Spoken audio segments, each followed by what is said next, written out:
A visita da tempestade.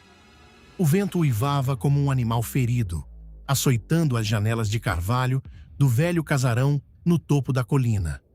Lá dentro, o silêncio era interrompido apenas pelo tic-tac frenético de um relógio de pêndulo, que parecia correr contra um tempo que já havia esgotado.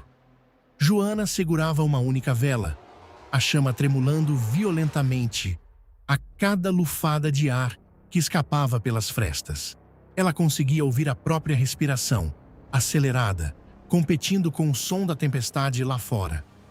De repente, a noite se fez dia por 1 milésimo de segundo. Um raio violento rasgou o céu, iluminando a silhueta de algo, ou alguém, parado no final do corredor escuro. Um instante depois, o trovão estrondou, fazendo o chão de pedra vibrar sob seus pés. O som grave e reverberante ecoou no peito de Joana como as batidas de um tambor fúnebre. A tensão na sala era quase palpável, um peso invisível que tornava o ar difícil de respirar. Ela sabia que não estava mais sozinha. A cada novo relâmpago, a figura no corredor parecia estar um passo mais próxima. Não havia som de passos, apenas o roçar sutil de tecidos velhos contra o chão e o ranger constante da estrutura da casa sob a força do vendaval. Joana tentou recuar, mas suas pernas pareciam feitas de chumbo. A atmosfera estava carregada de eletricidade estática. Os pelos de seus braços se arrepiaram e um gosto amargo tomou sua boca. Mais um clarão. A figura agora estava a poucos metros. Sob a luz pálida e azulada do raio, Joana pode ver os olhos vazios e o sorriso estático da criatura que a tempestade trouxera para dentro de sua casa.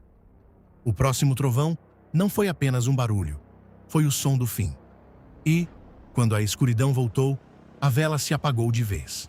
A escuridão que se seguiu ao trovão foi absoluta, mas durou apenas o tempo de Joana prender a respiração. O clarão seguinte revelou os detalhes que o medo inicial havia distorcido. Não era uma besta colossal ou uma sombra disforme. A silhueta ganhou contornos humanos. Era uma velha. Seus cabelos brancos e compridos estavam completamente assanhados, grudados ao rosto e ao pescoço pela água. Ela parecia ter acabado de sair do olho do furacão. Suas roupas escuras e pesadas estavam encharcadas, gotejando no tapete um líquido que parecia escuro demais para ser apenas chuva. O mais perturbador, porém, era o seu semblante. Mesmo encharcada, a velha não parecia sentir frio. Ela mantinha um sorriso largo, estático, que esticava a pele enrugada de suas bochechas de forma nada natural. Seus olhos, muito abertos, não piscavam. Quem é a senhora? A voz de Joana saiu como um sussurro estrangulado, enquanto ela tentava, em vão, riscar um fósforo com as mãos trêmulas. O fósforo quebrou. Um novo trovão sacudiu as paredes, tão forte que uma das vidraças da sala se partiu em pedaços. O vento frio invadiu o cômodo, trazendo um cheiro. Algo que lembrava poeira e velhice. A mulher deu mais um passo à frente. O som de seus sapatos encharcados ecoou como um estalo sob a sinfonia da tempestade. Ela ergueu uma das mãos, os dedos longos, magros e pálidos, terminavam em unhas gastas e escuras, e apontou diretamente para o peito de Joana. Você fechou as portas, minha filha. A voz dela era um sussurro rascante que parecia vir de dentro da própria tempestade. Mas esqueceu de trancar o porão. Ao ouvir a palavra porão, Joana ficou ainda mais perturbada, pois não havia porão naquela casa. Tentou falar isso para a velha, mas antes que Joana abrisse a boca, a luz da sala piscou uma última vez, com um raio distante, e o sorriso da senhora se alargou ainda mais, revelando que, por trás daqueles lábios, não havia dente nenhum, apenas uma escuridão vazia. O fósforo finalmente acendeu. A chama pequena e amarelada revelou que o corredor agora estava completamente vazio. A velha havia sumido, deixando para trás apenas uma trilha de poças de água escura e pedaços de lodo que levavam diretamente para a porta de um quarto vazio da casa que ficava no final do corredor. A porta estava aberta, algo raro de acontecer, pois este cômodo vivia trancado. Mesmo trêmula, Joana penetrou no quarto, seguindo o rastro deixado pela velha, e ali, por trás de um guarda-roupa, que nunca ninguém mexera de lugar porque era muito pesado, havia uma porta. Joana ficou ainda mais intrigada. Como aquela senhora, aparentemente tão frágil, mexera de lugar o guarda-roupa? E o que significava aquela porta no quarto? A porta estava escancarada, balançando lentamente. Joana buscou forças e olhou por ela. Lá de dentro, subia um vento gélido, com cheiro de terra molhada e mofo. Era um porão. Joana, paralisada pelo terror, sentiu os próprios passos agirem contra a sua vontade. Seus pés a arrastaram em direção à escada escura.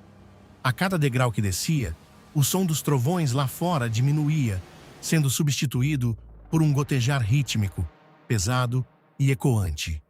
No fundo do porão, apesar da luz fraca da vela, ela a viu. A velha estava de costas, encolhida no canto mais escuro, arrancando os peixear. A velha estava de costas, encolhida no canto mais escuro, arrancando os próprios cabelos brancos e molhados com as mãos trêmulas. O chão ao redor dela estava coberto por mechas brancas, embebidas em sangue negro. "Eu avisei que você esqueceu de trancar." Ela sussurrou, sem se virar. Joana tentou gritar, mas a voz não saiu. Foi então que ela reparou em algo que fez seu coração parar. As roupas encharcadas que a mulher usava não eram dela. Era a roupa que ela, Joana, estava usando naquele momento. E ao olhar para baixo, Joana percebeu que suas próprias mãos não eram mais jovens. Eram magras, pálidas, com unhas gastas e escuras. A velha finalmente se virou. O rosto dela não era o de uma desconhecida. Era o próprio rosto de Joana, deformado pelo tempo, enrugado, com os mesmos olhos arregalados e vazios. O reflexo dela, no espelho quebrado do porão, mostrou a verdade. A criatura sorridente, agora, era ela. O último raio da noite caiu diretamente sobre o casarão. Na escuridão absoluta do porão, sob o som do trovão final, ouviu-se apenas o som de dentes batendo e uma risada velha, rascante e ensopada, ecoando de uma garganta que já não pertencia mais a um ser vivo.